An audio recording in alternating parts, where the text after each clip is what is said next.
There's a unique opportunity that you have as a podcaster to spend undivided minutes with your ideal customer and almost create this relationship with Welcome them. back to Duo on Air. I'm Abby. And I'm Courtney. And we're the ex-agency turned entrepreneurial team that puts the Duo in Duo Collective. Our boutique organic marketing agency specializes in SEO, social media strategy, and branding.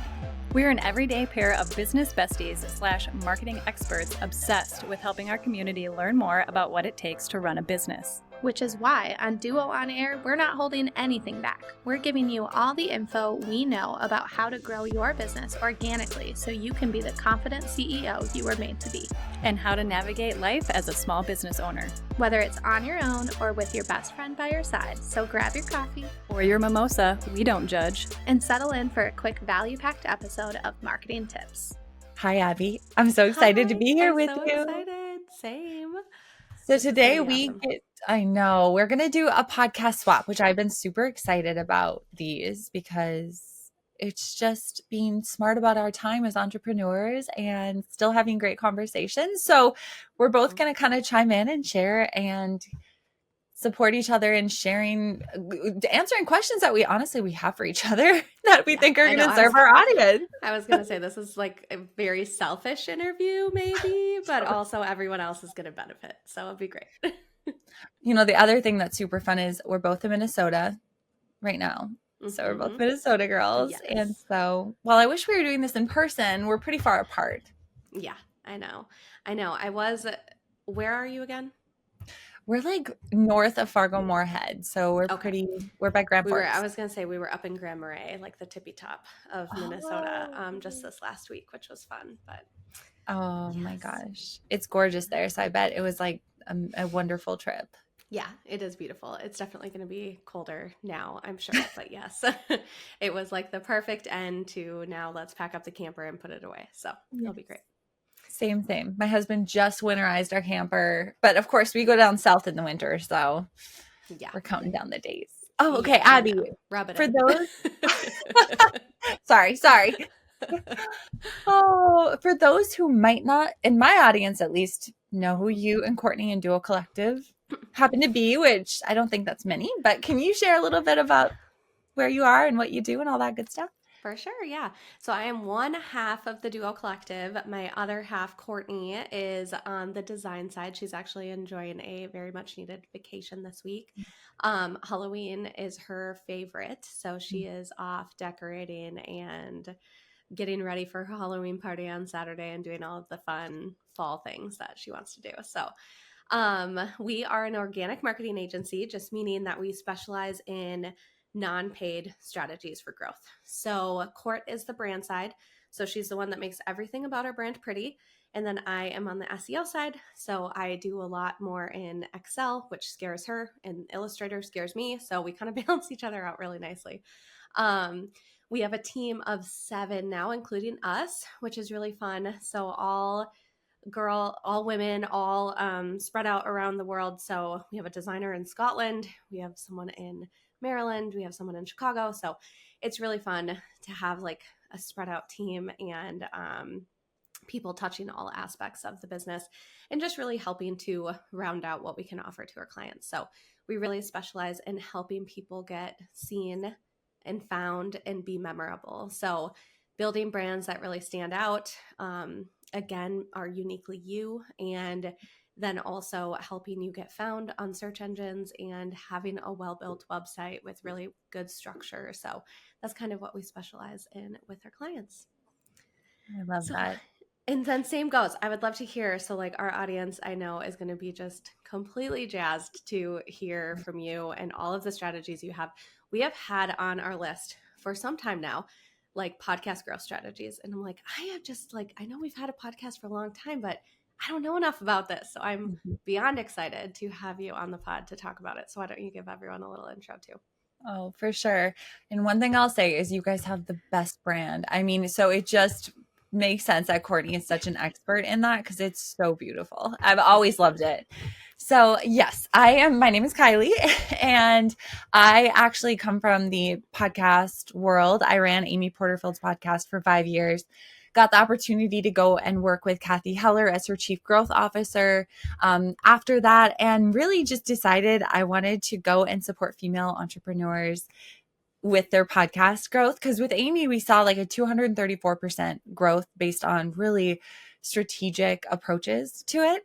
And since then, working with my clients, we've had, I just got off a call with a client who gained over 11,000 new followers to her podcast in less than 6 months. She grew up by 75%. But the cool part is when we set up these strategic systems and funnels to grow our podcast and really make our listeners turn them into subscribers and then paying customers, we see our business revenue grow. And so another client had like a 77% revenue increase this year when she dropped her course because of the podcast funnels we put together. So I get really excited about geeking out on, especially with established podcasters. That's really who I work with, mostly female established podcasters who are just struggling to like see the growth and see how the podcast fits into the business. And it feels like it's been siloed, and it's like we pour so much heart and soul and sweat and all the things into it that we really need to be intentional about getting it out there. I mean, for you probably feel that way about blogs. Like, it's so easy to put a blog out and not optimize it, and then it's just sitting there, this content that you really want to thrive and succeed. So yeah. Oh yeah. Absolutely. Yeah. I think, we always say that podcasting has been like our most fun way to market our business, but at the same time, it's like, it's really good to have something that's fun and also a revenue or a growth driver for your business. And it's about finding the magic between the two of it, because you don't want to, like, selfishly, I hate posting on Instagram. Like, if I could just ditch that whole thing, I would be okay with it. And luckily we have other people on our team who can help, because that's not my like love.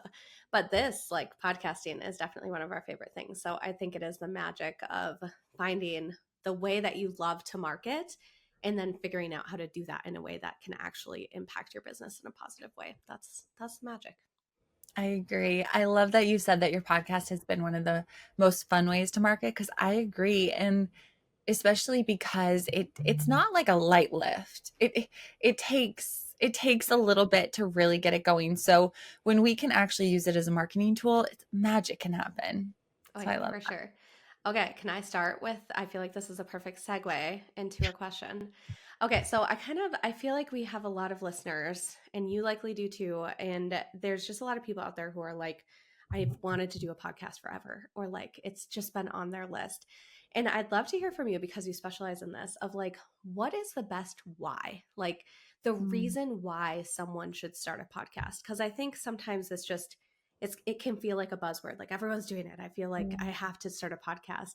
But without that why, you might not have the love for it. Or like you said, I think there's a stat out there that I read when we first started, and I don't know if it's still true, about like you have to make it past 7 episodes or something like that, because most people fail. And I was like, wow, only 7. Like, that makes it feel heavy. So I'd love to know, like, what are some of the best whys that you've heard of why people have kind of started? Yeah, well, I would say there's 2 things that come to mind. One, there's a unique opportunity that you have as a podcaster to spend 15, 20, 60 undivided minutes with your ideal customer and almost create this relationship with them where they feel like it's just different, because they can have you in their earbuds when they're doing dishes or going for a walk, or in the pickup line. And I hear it all the time where people will say, oh, I heard you in my head when I was doing XYZ, because it's an opportunity for them to get to know us intimately, to learn how we teach, and to really set ourselves up as a thought expert. And I see that all the time. I mean, I see clients come to me and say, I got asked to go speak at XYZ. I think they think my audience is bigger than it is because I have a podcast. It's like, who cares? And then the other cool thing that is more of a stats one than the reasons that I hear, but when we look at like the amount of YouTube channels, I think there's like 1.5 million blogs. You might know this one. There's like billions of blogs. Okay. Because I bet you there's so many that are just completely inactive. Oh, 100%. And there's an active podcast as well, right? But so if there's like, I think I looked at it where it was like there was some billion amount of active blogs. There was like 1.5 million active YouTube channels. There was like 400,000 active podcasts. Mind you, those aren't even all your competition.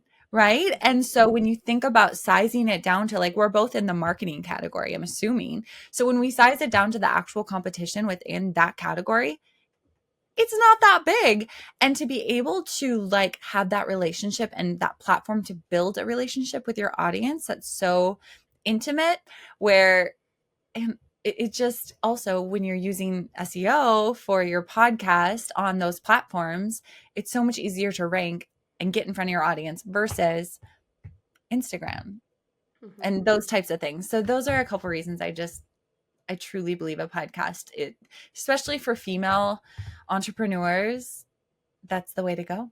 It's a Yeah. beautiful way to do long form content. Yeah, agreed. I think it is like I feel that too. I feel like it's a personal, it is a very personal way to market.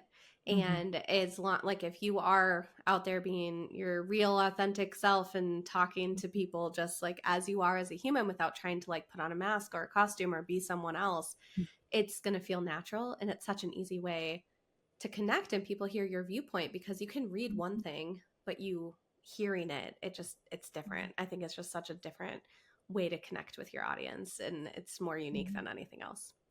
Agree. And I mean, I think about the people I've gotten to meet.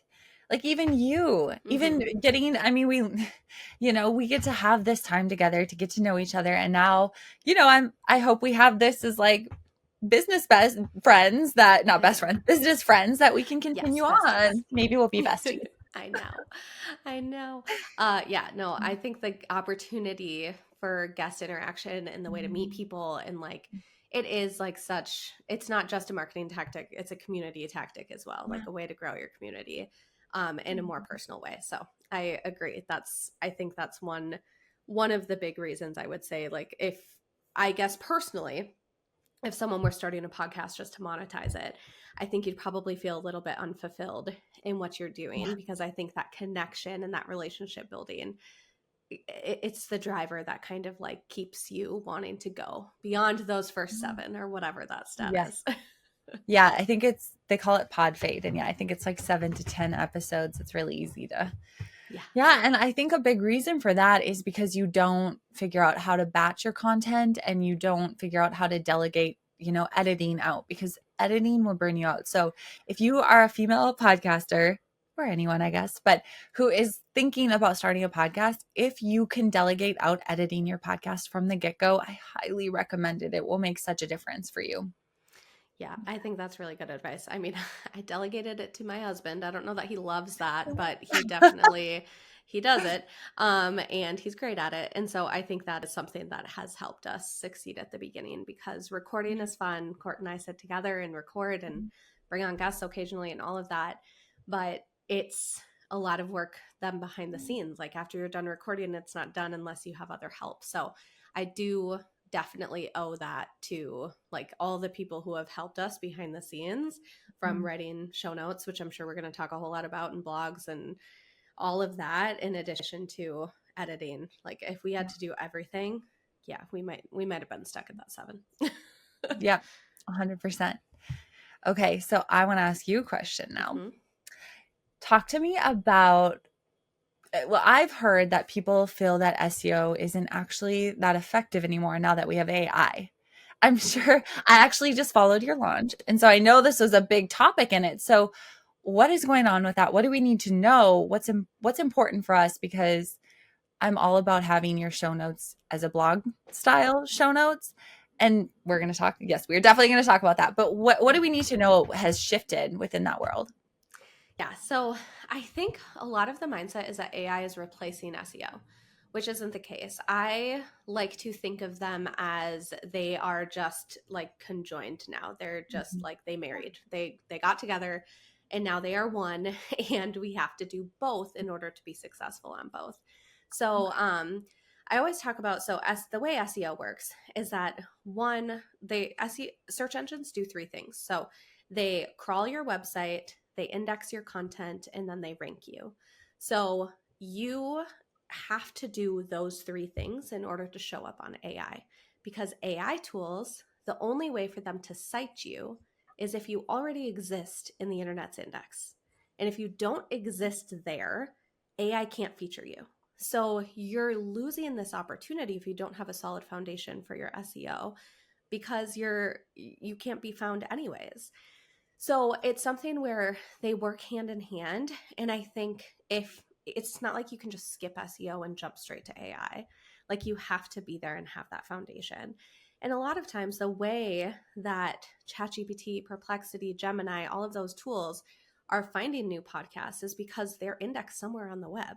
So even if you don't have blog posts associated, Spotify does, or Apple does, like you're indexed somewhere through your podcast alone, and that's how they're going to find you. But there's only so many words you can put there, and these tools aren't that great right now at understanding things outside of written words. So images, voice, like it's getting better, and I'm sure one day they will get better. But without the context and taking your podcast and putting that into a blog, it's not going to have the full context of your episode. It's going to have your episode description and your episode title, but not everything. And I think it just sometimes doesn't do justice when you talk, especially if you have an hour-long episode, you talk about a lot of stuff, and that stuff can definitely be cited and featured in AI, but not if it's not first indexed. So I think like you have to understand the relationship between how like search engines work and how AI works. And when you think about them as working together rather than fighting each other, it just makes a whole lot more sense as to why you need both. Okay, that was put so well. And I love just the way you explained it is so helpful to really understand, okay, we can't do AI until we get that correct. So I love it. Okay, if you were to give like a crash course on finding how you're ranking and continually like tracking it, where do people go? How can we do that?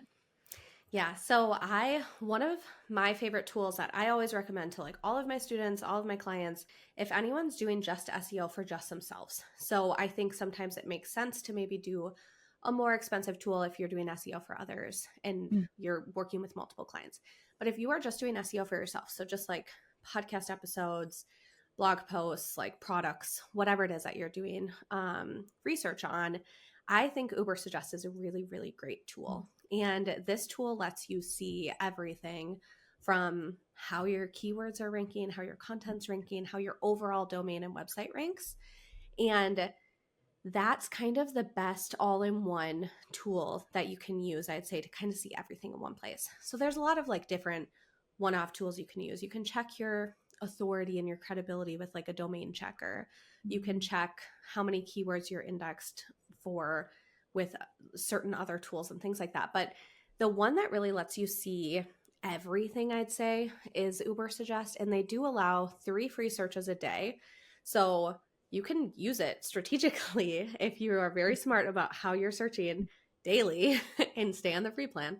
But they also have lifetime plans. So that's why I always like kind of push that platform, because it's what I used even before I invested in something like SEMrush, because it is super affordable. And my clients saw the same growth when I used a tool like that than when I do SEMrush, because the magic isn't in the tool that you use. So a lot of times we think like, oh, the most expensive tool is going to be the best. Not really. Like it's all around you. Like the tool is helping you and guiding you, but you as the user need to understand your audience, and you need to understand like who they are and what you want to see. Like using a tool to tell you a keyword has really high volume, great, but just because it has high volume doesn't make it right for you. So you have to do that in-depth work to learn and understand your audience, and a tool isn't going to do that. So I always tell people that when it comes to like Yoast. So if people are using WordPress and Yoast as a plugin, everyone's like, got to get the green lights, right? Like Yoast, rank math, whatever it is, like you got to get the green lights. And I'm like, just because you get green doesn't mean you're going to show up on page 1 of Google, or doesn't mean you're going to show up in ChatGPT. It's a tool to help you, but the tool isn't the magic. The magic is in understanding the content that you just wrote, and is it going to resonate? are people going to click and engage? So I think sometimes we give too much credit to these tools Mhm. because we don't understand SEO. And so then we feel nervous. So we're just like, I'm going to let the tool tell me exactly what to do, rather than just thinking about it as like search engines and AI, all they want to do is deliver people really good content. So if you, as a creator, focus on creating really good content that people actually want to hear, then ultimately you're going to do really good. Like that's how it works. So I think we tend to overcomplicate this topic a lot. Okay. I love it because there's so much crossover between podcast and SEO, which Hmm. people probably don't even realize. Yes. But Oh before yeah. we get there, the first time we officially connected, I think it was in September, you said you guys were currently testing having the podcast player in your blog Hmm. style show notes everybody puts that at the top. I do. I have my clients do. You said you were moving it to the bottom to Uh-huh. test it out. Can you share what you were doing there and have you seen anything?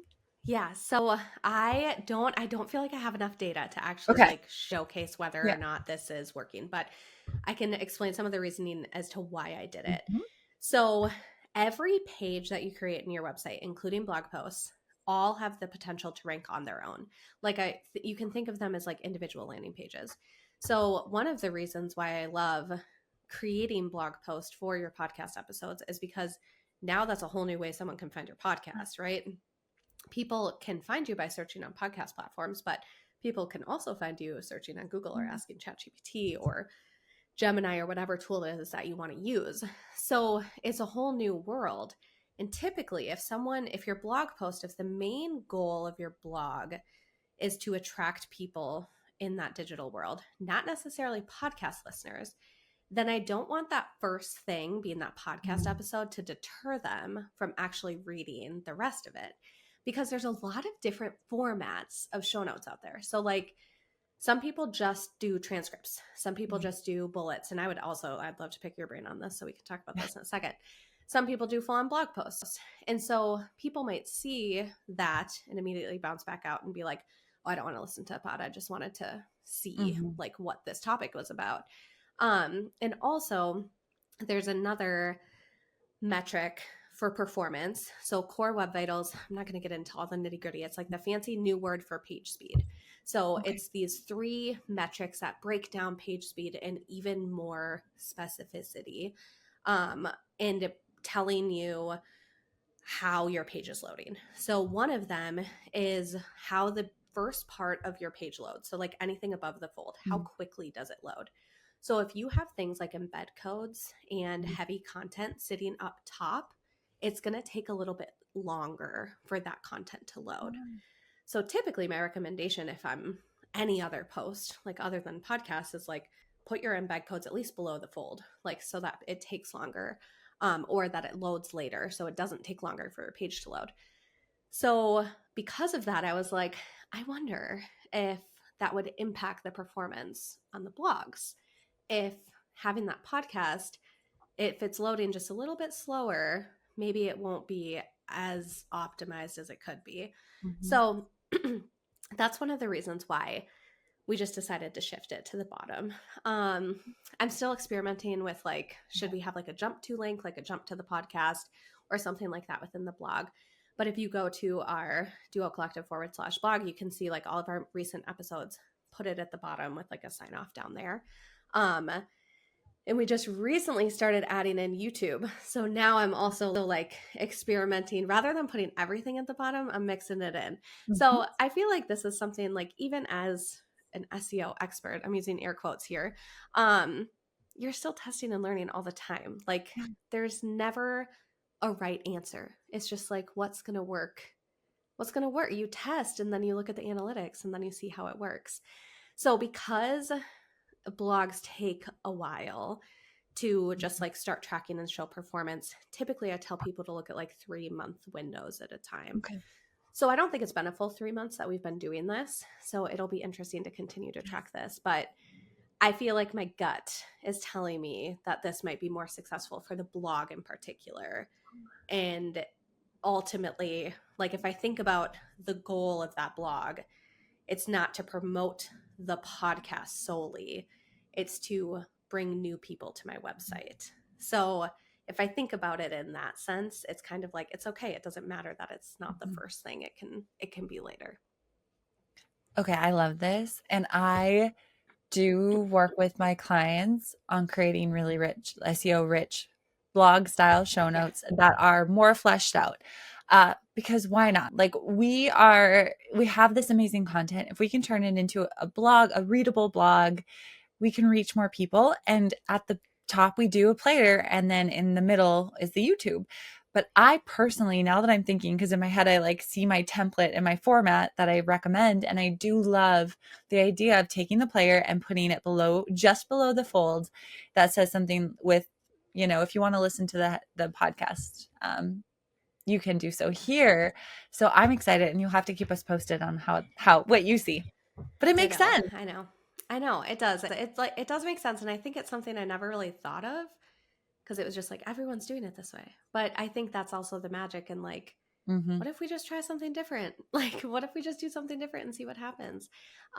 So I think, I mean, with that segue too, I want to ask you, because one of the things when it comes to like marketing your podcast, I think a lot of times people, and we've done this, and like, we take it and clip it vertically and then put it on reels, and it's like, meh, it's fine. It's just, I just don't love, again, you know how I feel about Instagram. And I think there's a lot of people who podcast and they love podcasting, but they might not like social media. And I'm curious, outside of social media, like what are other ways that you kind of push people to market their podcast to like help reach new people and get new listeners? I love this question. So, I'm a big fan of creating podcast first funnels for getting people into your world, but then directly sending them to your podcast as kind of the first touch point. So, we can do this, through a few ways. One, I love a podcast centric quiz. So, quizzes historically have performed great and continue to perform great. And this is a big strategy I teach my clients. We're very strategic about how we do it and really focus on making sure that we have essentially these buckets for our ideal customers, and then we curate a podcast list or a podcast playlist depending on what they get. Now the nice thing about that also is, like, do you guys have 200 episodes now, Abby? Like, you guys have a lot. Almost. Yeah, Yeah. almost. So Just wild. say somebody lands on your show and it's like, where do I even start? They're scrolling through. Maybe they land on one that you're like, that wasn't our best. And then, but this way we can curate which episodes we are driving them to right from the get-go. We can give them the best performing episodes for them and where they are specifically. And then we can nurture them into an email sequence, maybe sell them into an offer. So I love that specific way. And then another way is taking these episodes that you have and bundling them together into either like a specific pain point, or if you want to learn how to create a podcast first or quiz funnel, like maybe I bundle together 3 episodes that are specifically about that. And then I use that almost as my lead magnet. Like, that is the lead magnet. I've seen these perform so well.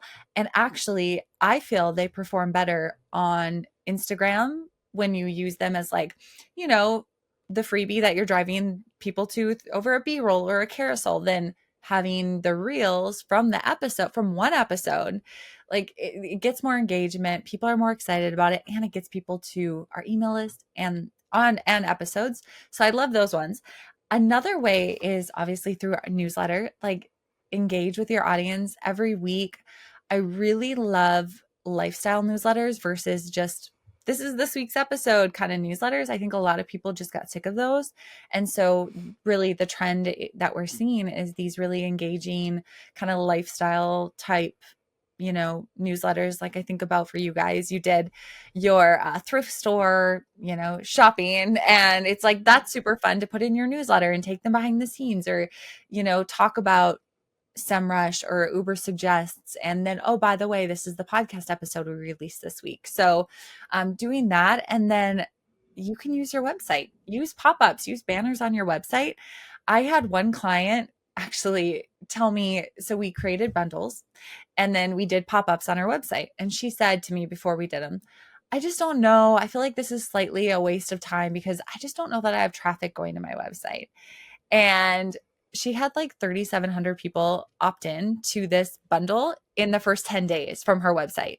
And then like 7,000 after a couple weeks. And it was like, she even said, came back and was like, okay, I guess there are people going to my website. And so there's so many wonderful ways that we can be using it. And again, blog style show notes. So those are all really wonderful ways to be repurposing our content and driving people to our podcast beyond social media.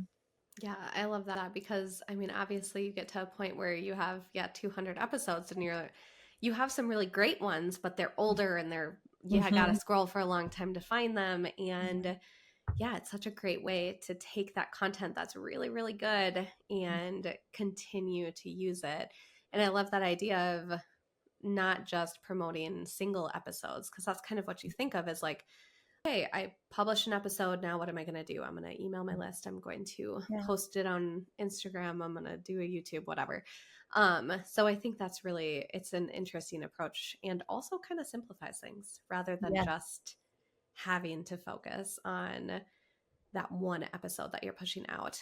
How do you feel about re-airing episodes? I'd love to know that because I mean, selfishly, as someone who has a lot of episodes, like we've done this every now and again. And honestly, it's not as strategic as it might seem. Sometimes it's like, oh yeah, this applies to what we're doing right now. And Yeah. other times it's just like, crap, Court, we can't get together. What Yeah. are we gonna do? It's either like a solo episode or it's let's re-air something that, was still really good a year ago. So this is probably as close to A/B testing as we can get Uh-huh. for podcasting. I'm okay with it. I mean, I think it's great so long as the content is good. Your audience will tell you, again, we can test it and see what the analytics say. But the cool thing is you can repurpose it and then do a better title or something like that. And just what works, what resonates. Mhm. And, obviously if you do it twice and both times flop, your audience might, be not interested in the repurposed episodes, but you also probably have new followers and new people finding you who haven't listened to that episode. So, Yeah. yeah. Yeah, I love that. And that also goes, I mean, hand in hand from an SEO perspective, taking old blogs, refreshing them, and Mhm. publishing them with the new publish date is actually just as powerful as creating new content. And I think we forget that is like we need to think about our website's overall quality and not just quantity of what we're pushing out. And so I think the power of when you re-air an episode of going back to those show notes and seeing, oh, I could actually update this a little bit better, add new links to new blogs or new podcasts that I've like done that I can link to that are now relevant that I didn't have before. And all of those things are really helpful from an SEO perspective. So it kind of goes hand in hand of being able to reshare something with your subscribers while also refreshing something for Google and AI bots. So Okay, I love that so much. I didn't even think of that. Like if I were to see, they go repurpose, together perfectly. yes. So I launched my show in January of this year because that's when I started my business. So I knew obviously I was going to have a podcast. And so I don't know that I'm at the point to repurpose yet, but my goodness, if I was, I do feel like I probably would have written show notes. I mean, I would have used the old ones, but to be able to just, update the date and add to it a little bit, that's so brilliant. I love that. Yeah. Yeah. And the date is key. So I think that's something that refresh, like actually republish it with the fresh date rather than just like saving it as a new, like I know there's two different ways you can do it on WordPress. So Right. you can just save or you can actually update the date. So updating the date is actually good. And if you think about it, even if you're on Google looking at content, like the dates for the articles are there on the Google search page.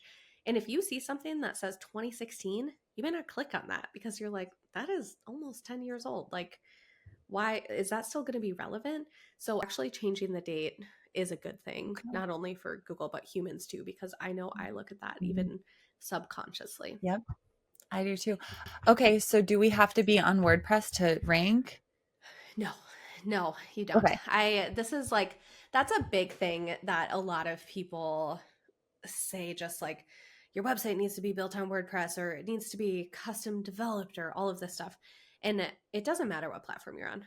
They're all good. They all exist for different reasons. Like there are certain platforms that are really user friendly. And that's why, because not everyone's a web designer. Not everyone can build their own website and feel confident about it. And so it's like you have these tools and they are helping to make your life easier. So we work, like, from an SEO perspective, we work on every platform. Wix, Show It, Squarespace, WordPress, everything. So it's something where it doesn't matter as long as things are optimized. And I would say the only last I heard, I don't know if Canva's still doing it, but Canva had a website builder. And that Oh. was the one where I was like, don't use that. Like, there's literally no SEO abilities on it. Like, you can't even write your own SEO titles and like different things like that. So if there isn't any SEO capabilities, obviously don't use that. But most platforms have SEO capabilities. And if they do, then it's just, again, it just goes back to understanding your audience, filling out the right foundational things, and you'll be just fine. So I think WordPress is, like people say, king because you have the plugins like Yoast and Rank Math, and it makes it easier. But again, those tools are just guides to help you. And you can also just have your own checklist off to the side of like, did I use my keyword here? Good, cool. I'll give myself a green check mark and then move on. So no, you don't have to. I love that. Yeah. Okay. Oh, go ahead. You're going to say Oh, something. I feel like I could ask you questions all day long. Me too. Okay, so what are, like, going back, and I think this is something that even for us, we have switched so often, and we talked about this last time we chatted, actually, like switching platforms that we're like hosting on and recording on. So I would love to hear from you a little bit about like what your favorite platforms are, what you might have used, what you like. Obviously there's a whole bunch out there, and I think that can sometimes be a barrier to starting even. It's just like where to go. And I guess a little thing is like, for us, we started one place and we've switched maybe 3 or 4 times. You can switch. So like, I don't want that to be a deterrent for anyone, but it is something where it's like, wow, what's going to be easiest for us and where our podcast should live. Okay, so are you talking specifically about podcast hosting platforms or like the other platforms that we use to like maybe all the production hosting stuff? and recording. Okay. And then maybe just talk like a quick synopsis about the difference, just in case people are like, I have no idea what you're talking about. Yes. Okay. No, I'm so glad we're talking about this because I have people who have had a podcast for a long time still on one that's like the Canva of Word. Yeah. So we'll talk about, okay. So the podcast hosting platform is essentially you put your audio, your show notes, your show name onto a platform that is like your home platform for all of that. And then that platform spits it out in one fell swoop to Apple, Spotify, YouTube podcasts, just all of the different Castbox, like all of the things. And then, so that's that. Recording platform would be where you can like hop on and record your audio. You can have, guests like Abby and I are doing right now. You can edit inside of them. There's a lot of capabilities within those to actually edit your podcast as well. So when it comes to podcast hosting platforms, if you are serious about if you are serious about growing your podcast and continually like staying up with it, do not use Spotify for creators. It is free, and there's a reason it's free. And they're probably going to come at me. This is my truth. This is my truth. There are a lot of platforms out there now. Back in the day when I was like running Amy's, there was like 2 to choose from. Now there's a ton of hosting platforms that have a lot of really great user-friendly capabilities and features. And so a couple that I just tend to push to people or just really recommend is Buzzsprout and Captivate. I'm loving those because they allow you to, they just give you so much functionality. They give you good metrics to follow beyond just downloads. And the biggest thing, especially if you're an entrepreneur, is they let you insert dynamic ads.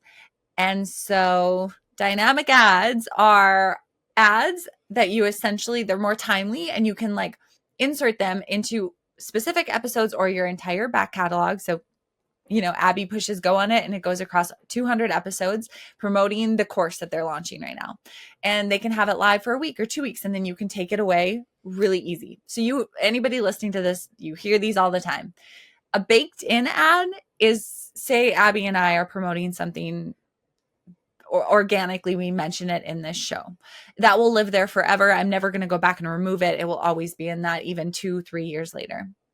And so there are some platforms that just, it's a little harder to do the dynamic ads. Spotify for Creators does not have this feature. Libsyn, it's a little bit of a difficult barrier to use them. So that's why I'm like, if that is the way you want to go, Buzzsprout, Captivate are great and they're not super expensive. And then for recording, I'm a big fan of Riverside, which is what we're on right now. I've used other ones. The quality is so much better than like Zoom for, various reasons. And so I'm a big fan of Riverside, and you can edit inside of Riverside. It also gives you AI options to create reels. So the reels that we talked about, it'll like chunk them down for you from your episode. It'll give you show notes, episode names, all that kinds of stuff. So that's kind of a quick overview of the platforms I like to use. And one thing I will say, because I did this, I have clients do this, try not to hop around on your podcast hosting platform. I started with Libsyn because it's something I'm used to. And I was like, oh, I feel so bottlenecked. So I moved, and you kind of like want to save that data, but it's easier when you just stay in one. Yeah, we used to be on Podbean and we switched to Captivate, and you lose your analytics, which I do appreciate that Captivate does allow you to import your old analytics so you can still see them in your dashboard. But I just can't see, like when I look at all-time numbers, it's not accurate because it's not truly all-time. And because podcast, like if you have a podcast that has a blog associated with it, you will continue to get listens on old podcasts. And so it's nice to see what's still continuing to grow. So yeah, I think that's something that is a bummer when you switch. But yeah, we switched to Captivate. I do really love it. Captivate is great. And Riverside is one of the ones that we just recently switched to. Yeah. I feel like we need to do Court and I need to do a whole separate pod on how to do a 2-person in-person podcast. Yes. Because wow, is there no information out there?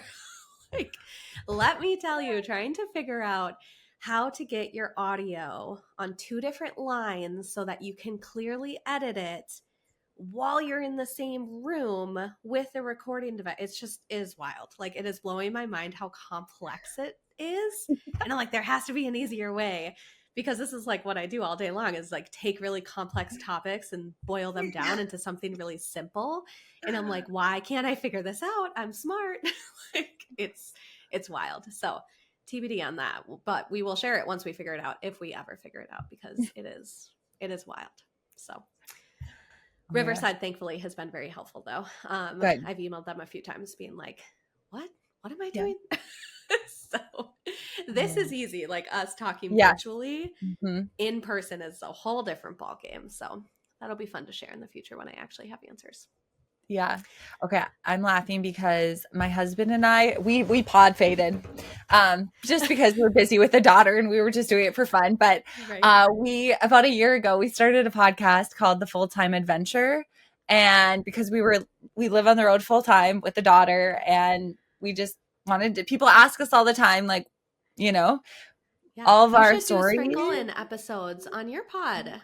You like monthly. Oh my gosh. That could be fun. I could do something like that. I would definitely tune into that. It was good. The idea, I'm sure it could have done great, but but trying to record, it was tough. Like, we had one mic, we ended up just doing one microphone because we're like, we don't want to pour into, but as a business, I would definitely spend time figuring it out. But yeah, for sure. Yep. We do 2 mics, but it's one line, because lately we've been using Tella to record, which I love Tella. Tella is an amazing video platform tool that we recommend all the time. We use it for our course. We use it for everything. Mm-hmm. And they've been on our podcast and we've talked with them about it. And he's like, we don't recommend podcast episodes because it's not supposed to be for pods. Sure. And I'm like, well, it works really well for us. So sorry, we're going to keep using it. The only negative is the editing of being able to edit. Court and I'm loud. Court's quiet. So like being able to edit our voices differently is kind of key. But I will also say to anyone who's like listening and they're like deterred from starting or like continuing, because they don't have it all perfect. We're 200, almost 200 episodes in, and we still don't feel like we know what we're doing half the time. So it's like you just grab a mic and you talk, and it's not that hard. Or we don't have to make it that hard. It's not that deep, right? That's what people say now. So I couldn't agree more. I'm so glad you shared that. So I would love to know, like, okay, we this is fun. So I am big on using keywords within your episode titles because Apple and Spotify are their own search platforms, and so we want to be leaning into it. So how can we use some of the strategies that you use with your students to figure out what those keywords are? And one thing I'll say that you said is always going back to like what our audience is saying. As much keyword research as we can do, it's like go and have a conversation with your ideal customers in Instagram DMs or something. But I would love to know, like, how can we use some of these tools that are at our disposal to figure out some of those keywords to help us naming our episode titles? Yeah, for sure. I just listened to your episode 2 on AI. Like, don't use like the AI watch outs of titling your episode, which can be very scary. And leaning into keywords, I think, can really help avoid the, like, sometimes if you read an episode title and you're like, what are you actually going to talk about? Then it's a little too fluff. But keywords can kind of help eliminate the fluff and just get to the point of what is it that you're going to talk about. I would say, so one thing now that wasn't really true before is before you were kind of looking at like a 1 to 3 word keyword. Like you were looking for something, maybe it's 4 words, but like it's relatively a true keyword in this kind of like bracketed sense. Now, the way people search, especially with AI, they search full out questions. Like people are searching longer. And so it's kind of changing the way to think about keywords. It doesn't have to be as short as you might think. Like sometimes the keyword is an entire question, and that's what you are going to answer. So if people are like, I don't even know where to start, I don't know what my audience even wants, or they go to a tool like Ubersuggest or Key Search or Keywords Everywhere, and they're using these tools to help them find keywords. But if they don't know what their audience wants, you again might find a really good keyword, but your audience doesn't care about it. So even though it's a good keyword and a lot of people are searching for it, it's not the right people that are searching for it. So I always recommend starting with your audience, like wherever your audience lives, whether it's Instagram, whether it's your email list, whether it's Pinterest, like doesn't matter. Just put something out there that encourages people to give you a response, and don't make it multiple choice, like make it open-ended. So what is it that you'd like to hear from me? Or like, what types of content do you want to hear about? What are the biggest struggles you're having right now in your business? Things like that are just open-ended, that are basically like, don't just say, what podcast do you want to hear? Because it's almost too specific. I'd almost rather you ask a question like, what problems are you facing right now? What are you struggling with? Get those answers, because now you can do the research behind those to find it. And then one of my favorite things to do is to back into a keyword. So if you start there and then your audience says like, what am I struggling with? So maybe they say, I'm struggling with, I don't know how to grow my podcast, it's stagnant. I'm going to literally take that and I'm going to Google that, and I'm going to say, podcast growth is stagnant, what should I do? Like, I'm literally just going to Google that long thing, because honestly, as a user, that's probably what I would do, right? I'd Google that whole sentence. I wouldn't just Google podcast stagnant or something, I'd Google the whole question. And then I'll go look on the Google search page. Okay, what's ranking? What feels similar in the type of content that I might want to create? So finding a similar like blog, like I'm not going to open a Reddit thread because I'm not about to go on Reddit, right? So like I'm going to try and find similar content on page 1 of Google. Then I'm going to take that URL of that page and put it into something like Ubersuggest. So Ubersuggest just has a search bar at the top where you can just search any URL, anything. You can search your competitors. You can search other people's podcasts, you can search other people's blogs, and then you can see what keywords people used to find this URL. Now, sometimes if your question that you typed into Google is like really, really niche, it might just pop up as 0, like there's no volume. But if you can like maybe shorten your question then, or just try and get something a little bit more broad, then you can start finding content that helps you back into those keywords of like, oh, this is what people are searching for. And then you can use that to help personalize the content. Like I always tell people, when you're backing into a keyword, it's a really fun way to like do that detective work to see like, okay, how did people find this website? What were they typing in? But we don't want to just copy exactly what they just did. So it's also like put your own spin on it. And that's where I think AI can be super helpful. If ChatGPT knows you, your business, your unique point of difference, if ChatGPT knows all that stuff about you, and then you know the keyword you want to go for, you can ask it, hey, what's a unique spin I can bring on this topic that's related to my business that's going to attract my audience? And then it will give you some ideas. So if you feel stuck, you can kind of use that as a guide. But that's kind of my favorite way to back into keywords when I'm like, okay, now I know what my audience wants. Now let's figure out what the keyword is that I can use to include. Okay, I love that so much. I can't wait to do it. And it's fun. Yes. And then we go and we use those keywords that we found and we create content around it for our podcast, and then we name.